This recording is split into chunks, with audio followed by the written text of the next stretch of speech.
साथियों पहला क्वेश्चन है अंडमान निकोबार की राजधानी क्या है। साथियों वीडियो में आगे बढ़ें उससे पहले आप लोगों से एक छोटा सा निवेदन है, यदि आपको किसी भी क्वेश्चन का आंसर मालूम है तो उसको कमेंट्स बॉक्स में ज़रूर लिखिएगा। चलिए दोस्तों क्लास को शुरू करते हैं। पहला क्वेश्चन है अंडमान निकोबार की राजधानी क्या है। तो इसका सही आंसर होगा option A Kavaratti, option B port Blair, C Chandigarh और डी है अंडमान। तो इसका सही आंसर हो जाएगा ऑप्शन बी पोर्ट ब्लेयर।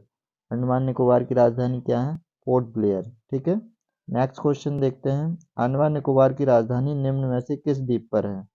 तो दोस्तों इसका सही आंसर होगा ऑप्शन ए लैंडफॉल द्वीप, ऑप्शन बी उत्तरी अंडमान, ऑप्शन सी दक्षिणी अंडमान, ऑप्शन डी लघु अंडमान। तो दोस्तों इसका सही आंसर होगा ऑप्शन सी, इसका सही आंसर होगा दक्षिणी अंडमान। ठीक है, नेक्स्ट क्वेश्चन देखते हैं। निकोबार व अंडमान के बीच सकरा जलीय क्षेत्र क्या कहलाता है। 8 degree channel, 9 degree channel, 10 degree channel, 12 degree channel. तो इसका सही जवाब होगा option C 10 degree channel. Andaman और निकोबार के बीच जो सकरा जलीय क्षेत्र है उसको 10 डिग्री चैनल कहा जाता है। नेक्स्ट क्वेश्चन है हिमालय पर्वत की नदियों में निम्नलिखित विशेषताएं होती हैं। क्या क्या विशेषताएं होती हैं। सदा नीरा होती हैं, युवावस्था में होती हैं यानी इनमें जल हमेशा भरा रहता है और मार्ग को ये परिवर्तित करती रहती हैं। तो इसका सही आंसर हो जाएगा ऑप्शन डी उपरोक्त सभी इसका सही हो जाएगा।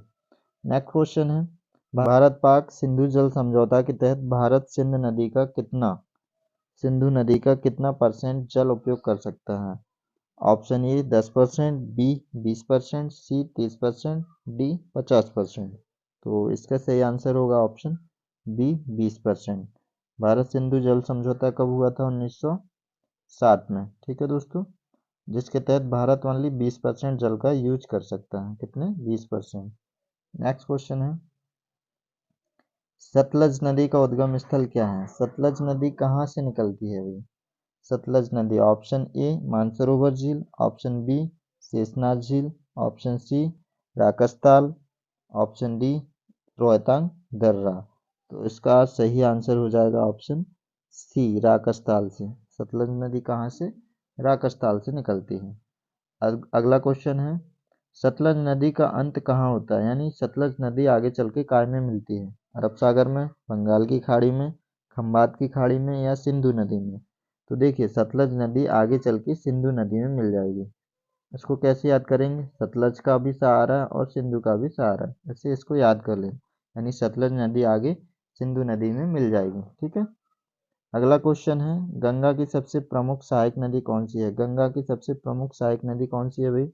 इसका सही आंसर हो जाएगा ऑप्शन बी यमुना। गंगा की सबसे प्रमुख सहायक नदी कौन सी है, यमुना नदी। ठीक है, अगला क्वेश्चन है गंगा की एकमात्र सहायक नदी मैदानी इलाकों से निकलती है।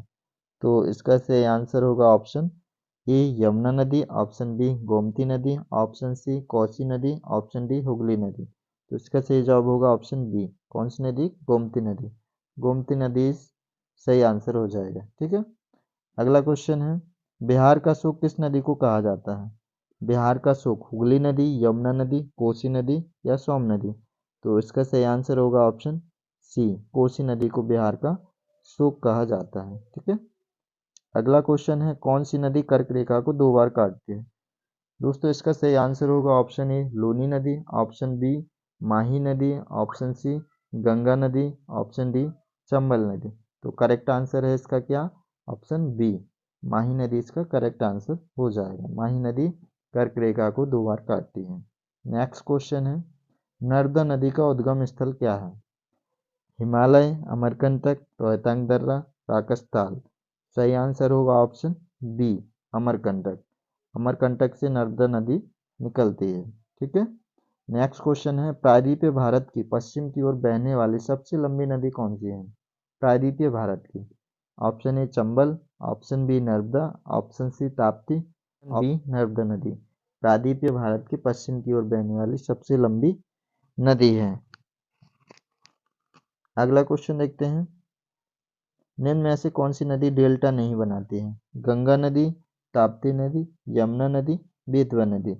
तो इसका सही आंसर होगा ऑप्शन बी ताप्ती नदी डेल्टा नहीं बनाती है। ठीक है, नेक्स्ट क्वेश्चन है प्रायद्वीप भारत की सबसे लंबी नदी कौन सी है? प्रायद्वीप भारत की। Option A Chambal, option B Tapti, option C Krishna, option D Godavari. तो इसका सही जवाब होगा ऑप्शन बी, गोदावरी नदी प्रायद्वीप भारत की सबसे लंबी नदी है। ठीक है, अगला क्वेश्चन है, प्रायद्वीप भारत की दूसरी सबसे लंबी नदी कौन है? इसका सही आंसर होगा option A Chambal, option B Tapti, option C Krishna, option D Godavari. तो पहली जो सबसे लंबी नदी है वो गोदावरी है फर्स्ट, और दूसरी है कृष्णा नदी। प्रायद्वीप भारत की दूसरी सबसे लंबी नदी कौन सी है? कृष्णा नदी। पहली है गोदावरी। ठीक है, अगला क्वेश्चन देखते हैं, पश्चिम बंगाल का सुख किस नदी को कहा जाता है?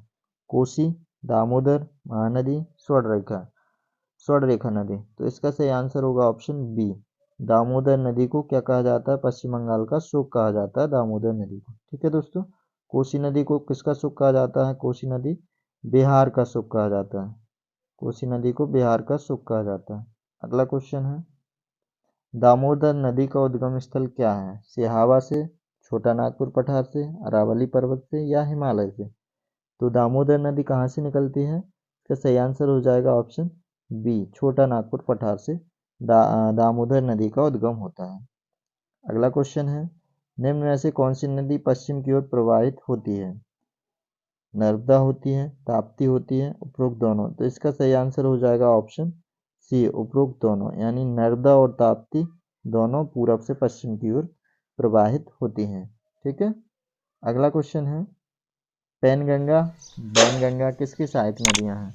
दोस्तों इसका सही आंसर होगा option A Ganga, option B Yamuna, option C Godavari, option D Krishna. तो इसका सही आंसर होने वाला है ऑप्शन सी, गोदावरी नदी।